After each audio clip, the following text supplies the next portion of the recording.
Well, look at this beauty right here. The folks at Infinix sent over the new Note 30 Pro for me to take on a test drive, share my thoughts. This is a stunning phone considering the price it's going to launch at in the countries that are going to receive it. The distribution for Infinix has been growing and they've definitely been working these bang for buck options. The Note 30 Pro maintains that price performance idea. Purpose-built, lower cost device, but it's not sacrificing much on the lifestyle features people might care about. This is not going to be the heavy lifting, gaming, video rendering, content creation machine, but it's so sleek to use as a daily driver communicator. Starting off with the design, this is another phone that's now starting to borrow these flat edges that I really like. You've got a nice firm grip on your fingertips, especially for when you're using the cameras. But Infinix does improve a hard plastic case. It's not one of those floppy bumper cases. I think this is a slightly nicer clear plastic out of the box, though it might scuff up and wear a little bit differently than a rubbery bumper. New for this model is this shimmery backplate, which changes color on the angle of the device. It reminds me a lot of the OnePlus 8 that had that really sort of hyperkinetic color back. It's eye-catching. I really like the look of this. On the bottom of the phone, we've got the USB-C, a speaker vent, and of course this really handy 3.5mm headphone jack. Really, we never should have gotten rid of headphone jacks, and Infinix includes a little set of earbuds in the box. I never bothered unwrapping these because I've got plenty of earbuds that I can use with this phone. Fingerprint power button sensor, we're gonna talk about that in just a sec. We've got the other speaker port up here at the top, sound by JBL. And then on the opposite side, there's nothing on this except for the SIM card tray. This is a dual nano SIM with also the ability to take a memory card. Also for the price, I really dig that this is a 256GB phone, so you can add a memory card on top of the 256 here. I don't always love this advertising. The big bold print is 16GB of RAM, but really that's 8GB of RAM with an 8GB swap space for that RAM expansion. Oh, and you might have also noticed 68-watt fast charging. We're gonna talk about that too. I love a good, quick fingerprint sensor, especially on these power buttons. This is like the fastest way to have the phone unlocked and ready as it's coming up to your face. Nice flat display. It comes with a pre-installed screen protector, but they also include a tempered glass screen protector in the box too. Again, just a really well considered and really well accessorized package all told. We've got a 1080p display, of course, with the options to change the refresh rate. I really like that we've got these additional tiers. If you want to go to 60, 90, or 120, or do the variable. I've been keeping it on the auto switching. We can go into our SoC settings. We're running the Helio G99. This is not a powerhouse. This is an entry level kind of experience. Hold on, I screenshotted some Geekbench scores here.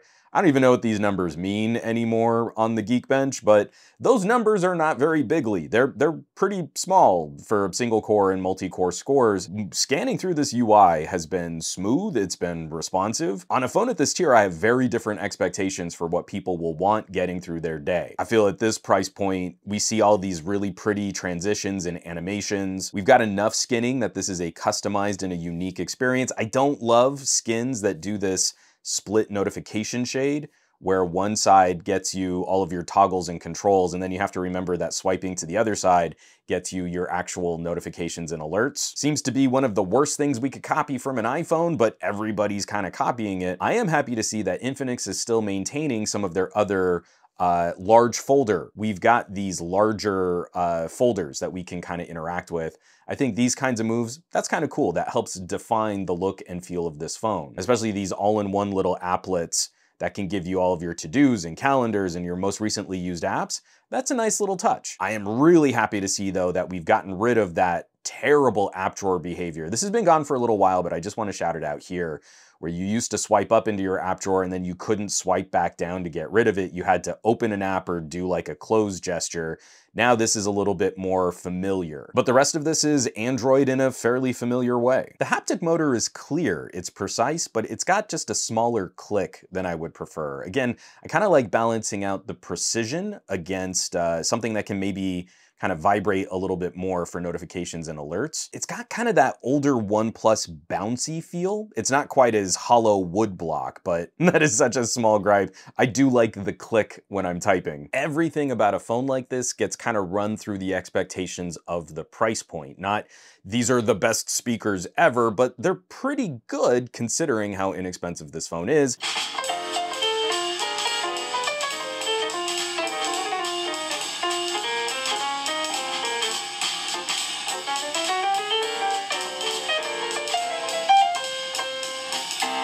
that is perfectly adequate to fill a small bedroom. I mean, that's a pretty good sound. But one of the big trends we've seen in more expensive phones has been expanding some of the low frequency sound. I can't fault that though, because I'd rather have a high degree of clarity and it's decently robust against distortion. Especially if you were listening to things like podcast or spoken word recordings, these speakers are gonna punch above this phone's price tag. If you're listening to a lot of hip hop and electronica, you're gonna wanna turn to another speaker, Bluetooth speaker, or some headphones. Which is great because wouldn't you know it, they come with some open ear earbuds. I don't love these AirPod style. I think these are really bad for your hearing, but it's something to get you started.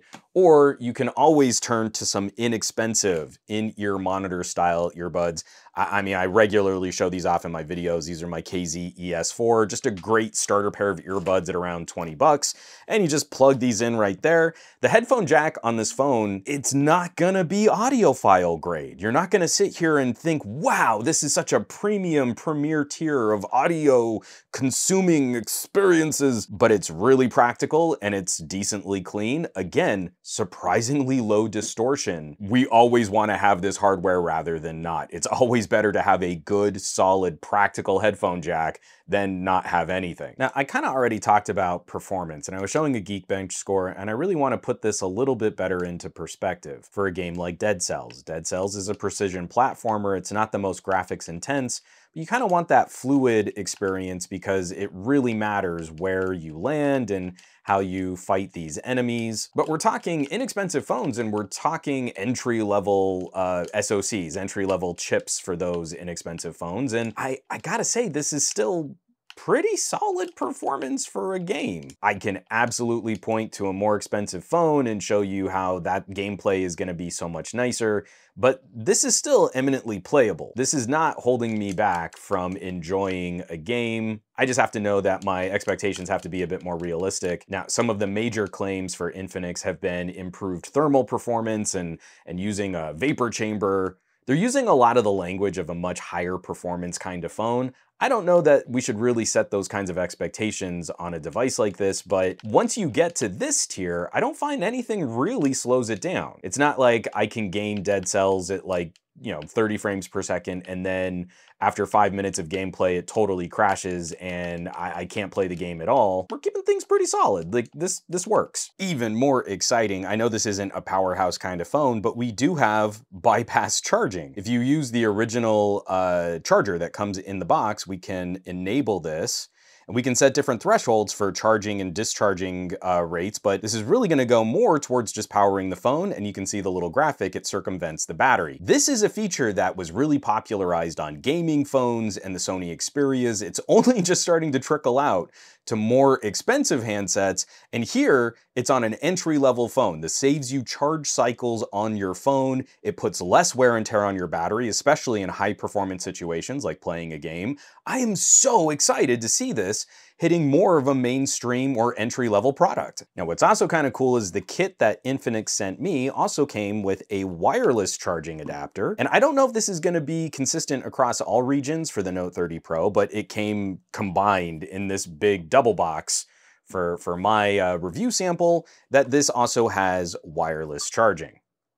This is going to be a much slower charging standard than if you plug it in. But when we talk about feature complete, big, huge battery, wireless charging, reverse wireless charging, fast cabled charging, a big amount of storage, you can add a memory card. This is a phone that's built on a more practical daily lifestyle kind of aesthetic as opposed to a high performance premium tier kind of aesthetic. That's going to bring us to the camera. I know there looks like there's supposed to be like a triple camera array on the back, but you're really only going to use this main 108 megapixel sensor. The primary use of this is going to be to put out 12 megapixel stills. There is a 108 megapixel mode, but especially on this processor, you can really see how that kind of lags through getting that shot processed. Like previous Infinix phones, I really like the stills performance. You actually get some really good looking photos out of these phones.